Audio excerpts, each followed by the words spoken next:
Europe. Europe everywhere speaks of European continental unity.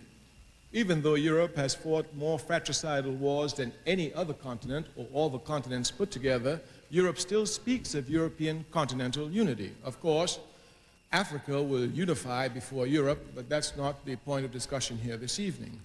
The fact that Europe, with all the fratricidal wars she has fought, can speak of continental unity shows this evolutionary process. Africa, like any other society, anywhere in the world, was involved in this same evolutionary process, going from family to tribe, to clan, to nation, to continent.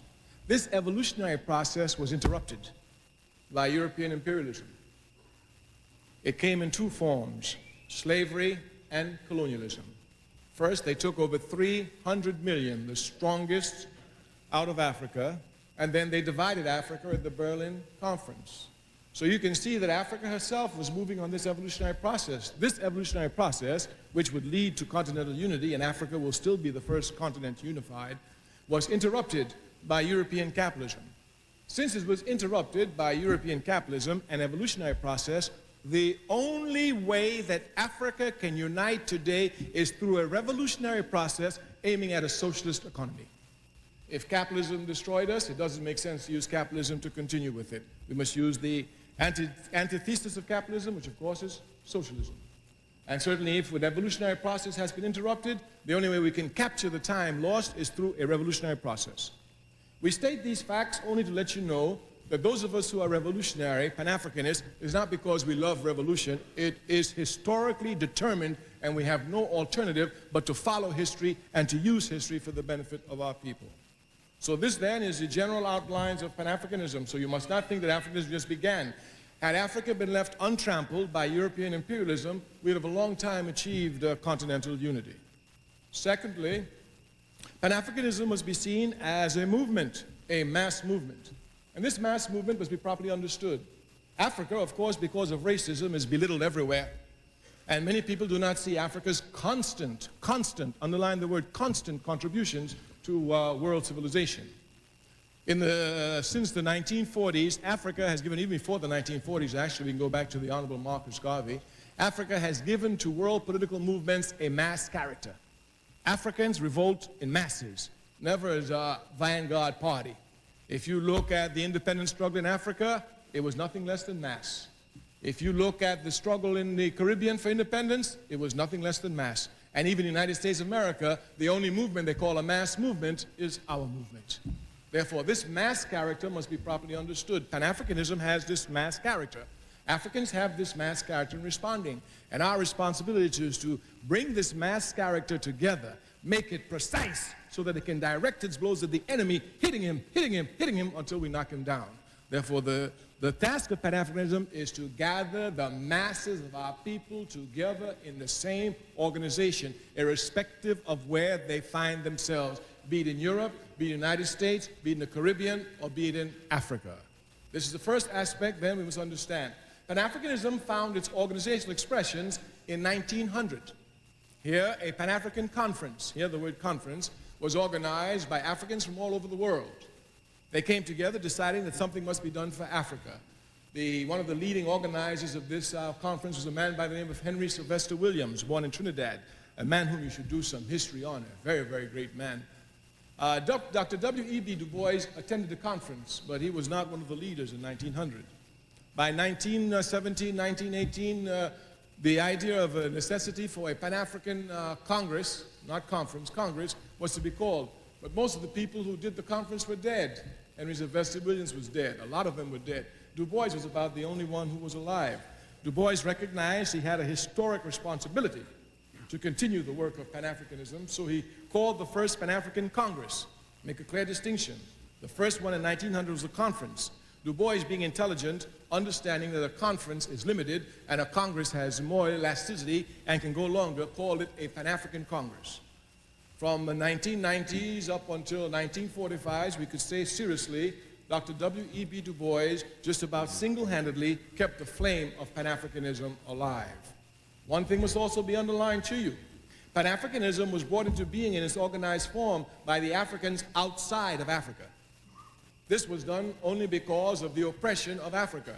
At that time, Africa was under total colonial domination. There could be no political meetings. As a matter of fact, if you had the paper of the Honorable Marcus Garvey, you could go to jail. So the conditions were such that it was difficult for the Africans on the continent to organize. Africans off of the continent, recognizing this, came quickly to fill up that gap. So Pan-Africanism itself was brought to bear by the diaspora. But you must not think that the diaspora brought Pan-Africanism for the diaspora. Not at all. The center of the discussions has always been Africa. This must be properly understood. Some people try to shift it, take it somewhere else, but Africa has always been the focus. Du Bois carried on his congresses up until the 5th Congress in 1945. Because of time, we're just going through them quickly. In 1945, saw the 5th Pan-African Congress. Here, you had Africans born on the continent, in the Caribbean, and Africans, of course, born in Europe and the United States. At this 5th Pan-African Congress, there were 3 co-secretaries, of course, W.E.B. Du Bois, George Padmore of Trinidad, and Kwame Nkrumah of Ghana.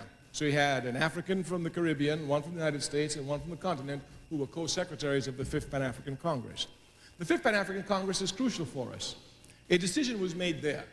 They said that the final confrontation with colonialism is coming. After all, this is 1945, and you must know that there's negative and positives in everything. I remember once as a young man reading Mein Kampf on an airplane, sitting next to a woman. She said, "What are you doing?" I said, "What do you mean what I'm doing? I'm reading Mein Kampf." "Why are you reading it?" I said, "Well, Hitler is a very important man. He had historical effects on the world, you know." She said, "Well, I'm a Jew." I said, "Have you read it?" She said, "No." I said, "Oh, that's bad." I said, "Have you not read Sun Yat-sen?" She said, "No." I said, "He says the first law of war is to know the enemy.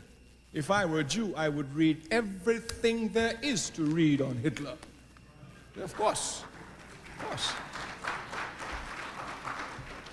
So, while reading Hitler, she was arguing. I said, "Well, Hitler had some positive effect anyway." She said, "What positive effect did Hitler have?" I said, "Hitler weakened European imperialism. He weakened the British, he weakened the French, he weakened the Portuguese, he weakened the Belgians, and that's how we got independence." And these are facts of life. These are facts of life. When Hitler got through with Britain, when the Indians said they want independence, Britain could do anything but get out the way and let them have independence. Matter of fact, they got Mahatma Gandhi quick because they didn't want to deal with the armed struggle that the Indians were preparing for British imperialism in India. And by the time India was free, well, it was over. China came up. After China, of course, Africa throughout, etc., etc. And by 1960, in 15 short years of the declaration of the 5th Pan-African Congress in 1945, 2/3 of the African continent was independent. You must understand clearly the importance of this. Now, at the 5th Pan-African Congress, they said the only solution to the final confrontation is mass organization. And I say, if you look at Africans, we have nothing but mass character in our struggles. Of course, this mass character for the moment is spontaneous and must be transformed to something that is planned and permanent. But certainly the mass character is there. If you just look back to the Rodney King situation, those Africans who rebelled en masse. They had no planning. That's how backward they were. They didn't think about it. Just on the spot, they say, "Okay, it's too much. Let's go. Let's get them." And everybody says, "Okay, let's get them." And we rise up as mass and we get them. And then we sit down for 29 years. Of course. Of course. But the mass character is there, and we must understand this mass character. The 5th Pan-African Congress, most of Africa, of course, was colonized. Kwame Nkrumah came to change all this. By 1958, he threw the British out of Cape Coast and named it Ghana. And Nkrumah declared before the entire world that the independence of Ghana is meaningless unless it's linked with the entire continent of Africa and its unification and liberty.